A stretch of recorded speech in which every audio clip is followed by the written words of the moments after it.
Coucou tout le monde, je vous retrouve aujourd'hui pour vous présenter mon bilan mensuel filmographie d'avril 2013. Donc comme vous voyez, certes il est petit, mais cela ne m'a pas empêché de faire ma première bonne découverte de cette année, donc qui est Les Profs, réalisé par Pierre-François Martin Laval. Mais avant que je vous parle, comme d'habitude, plus précisément, plus approfondissement de ce film, je vais vous parler du premier que j'ai regardé. Ça a été The Box, donc réalisé par Richard Kelly. Je l'ai regardé le samedi 6 avril. Alors comme d'habitude, oui maintenant ça sera le cas, je vais vous lire le résumé. Norma et son époux mènent une vie paisible dans une petite ville des États-Unis jusqu'au jour où une mystérieuse boîte est déposée devant leur domicile. Quelques jours plus tard, se présente l'énigmatique Arlington Stewart qui leur révèle qu'en appuyant sur le bouton rouge de la boîte, ils recevraient $1 million, mais cela entraînerait la mort d'un inconnu. Alors en fait, depuis décembre dernier, hormis les films que je voulais voir, je me regarde ceux que je n'ai pas encore notés, mais encore faut-il que je les ai, que ce soit en DVD, en cassette ou sur mon ordi. Donc malheureusement c'est plus trop le cas pour les films plaisants qui auraient fait du bien à mon moral, qui depuis la veille, donc le vendredi 5 avril était dans les chaussettes. Alors je me suis tournée dans les thrillers, donc que j'avais pas encore noté, et puis j'ai opté donc pour ce box. Alors j'espérais que mon esprit neutre l'apprécierait mieux que la deuxième fois que je l'ai vu, parce que je l'ai vu, parce que oui, en effet, si j'ai adoré la première fois que je l'ai vu, ça n'a pas été le cas la seconde fois. Je me souviens que j'avais même décroché au bout de, je sais plus à quel temps j'ai décroché, mais je sais que, bon, pour ceux qui l'ont vu, j'avais décroché au moment où je sais plus comment il s'appelle, l'époux de Norma raccompagne leur babysitter, et ouais, j'avais décroché, enfin bref. Alors donc, quel est le verdict pour ce troisième visionnage, Et ben j'ai autant aimé que la première fois. J'ai aimé son atmosphère qui m'a évoqué les films de Shyamalan, notamment Sixième Sens, Les Signes. Et ce suspense qui petit à petit glisse dans le paranormal. Bon, j'avoue, j'y ai quand même relevé quelques défauts qui malheureusement lui a fait perdre une étoile. C'est que je trouve que finalement Richard Kelly nous a pas donné une explication à la fin, ce qui fait que je suis comme restée sur ma faim, c'est le cas de le dire, et je l'ai trouvé légèrement long par moment.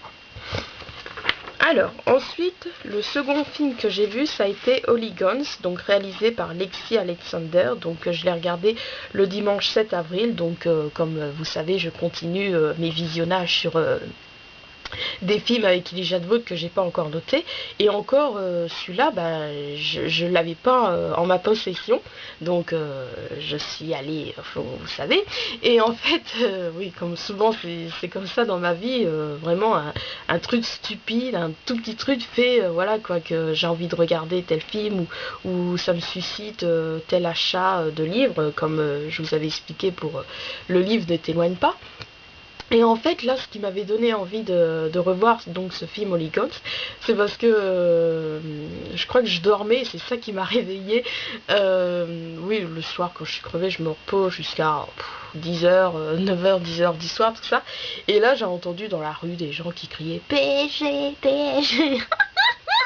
Et donc instinctivement ça m'a fait penser à ça, et je me suis dit bon allez hop, tant qu'à faire, ça se trouve j'aurais pas envie sitôt de le revoir. Je me suis dit comme ça sera fait, je l'aurai vu et il sera noté. Alors donc de quoi ça parle? Donc renvoyé de la prestigieuse décidément vivement que je sois plus enrhumée. Renvoyé de la prestigieuse université de Harvard, pour un délit qu'il n'a pas commis, Matt Buckner part se faire oublier chez sa sœur en Angleterre.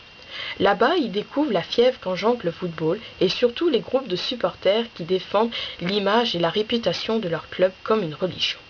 Sensible à l'esprit de camaraderie et à cette volonté d'absolu, Matt se laisse entraîner, mais prend aussi peu à peu conscience des coulisses d'un sport dont les joueurs sont les seigneurs et les fans les mercenaires.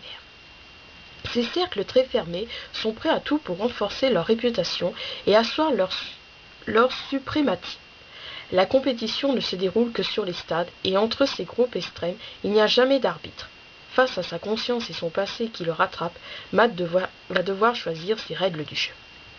Bon, certes, d'un côté, je trouve ce film entre guillemets intéressant, dans le fait que ce sujet n'est pas courant dans le cinéma, mais de l'autre, j'avoue qu'il est assez, encore une fois, entre guillemets, spécial, et une nouvelle fois, je le juge quelque peu long.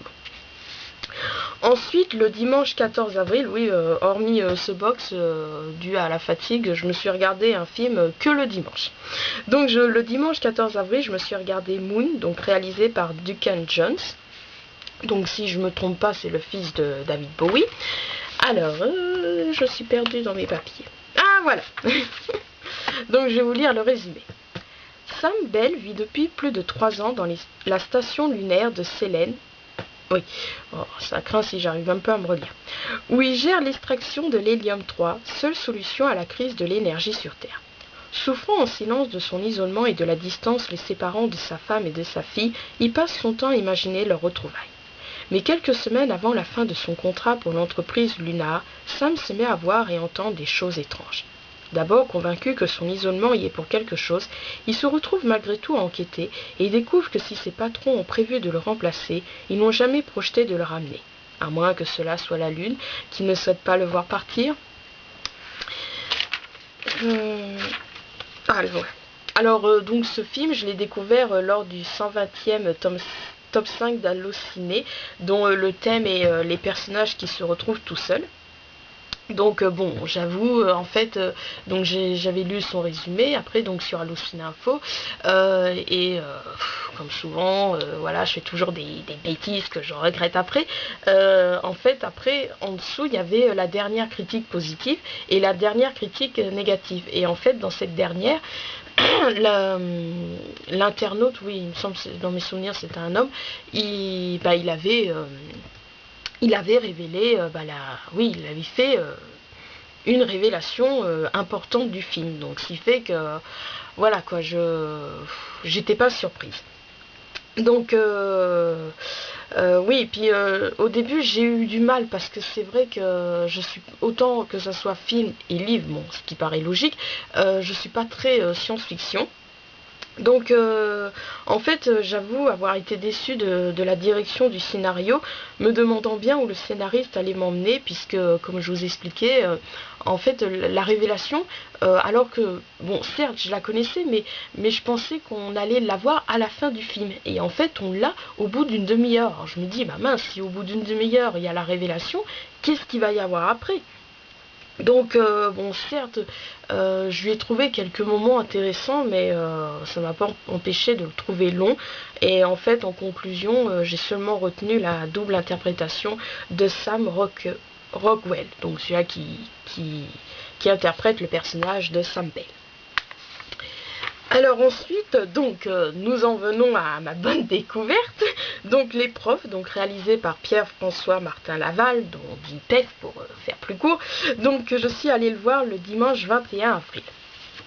Alors je vais vous lire le résumé. Avec ses 12% de réussite au bac, le lycée Jules Ferry est le pire lycée de France. Ayant déjà épuisé toutes les méthodes conventionnelles, l'inspecteur d'académie, au désespoir, s'en remet au conseil de son adjoint. Ce dernier lui propose de recruter une équipe de professeurs selon une nouvelle formule. Aux pires élèves, les pires profs pour soigner le mal par le mal. C'est sa dernière chance de sauver l'établissement, à condition de dépasser le seuil de 50% de réussite au bac. L'inspecteur accepte pour le meilleur et pour le pire.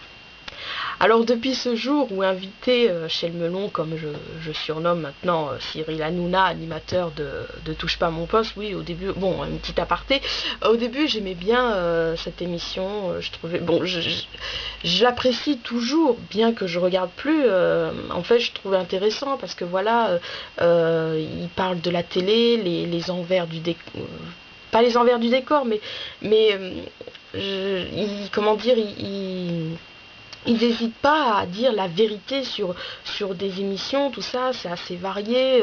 Voilà, ils font après des jeux, je zappe, je mate, tout ça, c'est vraiment varié. Mais ce qui est emmerdé, et je regarde plus, je sais, c'est stupide, mais en fait, je ne supporte plus Cyril Hanouna.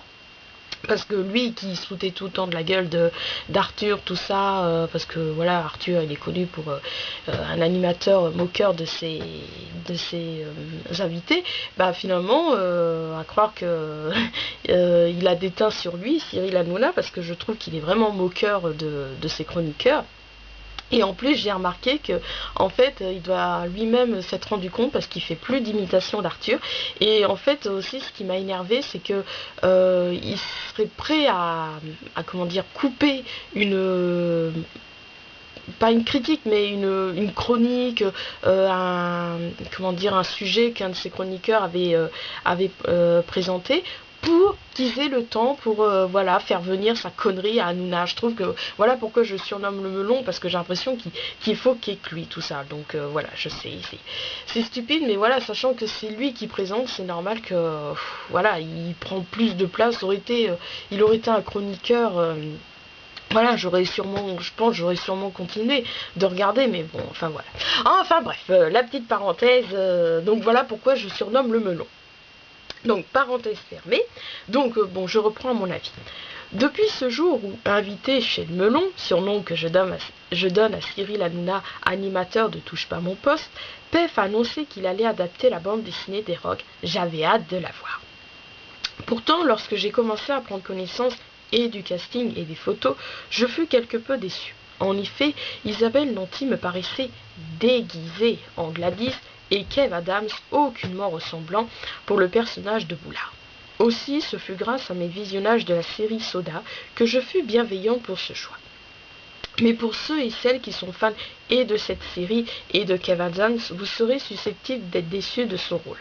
J'entends par là qu'il n'est pas très central. Enfin, qu'il n'est pas central, tout court, il n'y a pas de trait. C'est pour cette raison que, selon moi, il faut avoir lu les bandes dessinées pour apprécier cette adaptation à sa juste valeur. Pour ma part, même si ce fut un délice de reconnaître chacune des personnes qui travaillent au lycée Jules Ferry, j'appréhendais son fil rouge. Et effectivement, je trouve qu'il suscite une certaine longueur à ce scénario qui, jusqu'ici, nous servait un enchaînement tout aussi bon que ses dialogues. Mais hormis ce petit bémol qui lui a tout de même fait perdre une étoile qu'il aurait méritée, je félicite Pef d'avoir réussi à transcrire l'univers de la BD et le remercie pour, d'une part, cette adaptation et de l'autre, d'avoir opté pour interpréter Antoine Polochon, mon prof préféré, donc directement mon chouchou. Et enfin, le dernier film que j'ai vu, ça a été Despue de Lucia, donc réalisé par Michel Franco. Donc je l'ai regardé le dimanche 28 avril. Alors, je vais vous lire le résumé. Hop. Lucia, oui je pense que ça se dit comme ça, Lucia est morte dans un accident de voiture il y a 6 mois. Depuis, son mari Roberto et sa fille Alejandra tentent de surmonter ce deuil. Afin de prendre un nouveau départ, Roberto décide de s'installer à Mexico. Alejandra se retrouve, nouvelle, dans une classe. Plus jolie et plus brillante, elle est rapidement la cible d'envie et de jalousie de la part de ses camarades. Refusant d'en parler à son père, elle devient une proie, un bouc émissaire. Alors en temps normal, Alors en temps normal, dû à l'atmosphère que dégagent les films dramatiques d'origine mexicaine et espagnole, je ne suis pas amatrice, donc aussi j'ignore ce qui m'a donné envie de me regarder la bande-annonce après avoir découvert ce film sur l'île de l'âne. Donc sensible aux scènes d'humiliation, je fus convaincue de le regarder le soir même dans un esprit neutre, je précise, donc comme d'habitude pour éventuellement l'apprécier. Alors certes ce fut le cas, mais au bout d'une heure j'ai trouvé que le film stagnait, aussi même s'il présente des scènes dures, donc notamment quand on embête et on humilie Alejandra. Finalement j'ai trouvé que l'histoire ne casse pas 3 pattes à un canard. Voilà, comme d'habitude cette expression me fera toujours rire. Donc voilà la présentation de mon bilan mensuel filmographie. Je vous retrouve tout de suite pour les livres qui ont rejoint ma wishlist.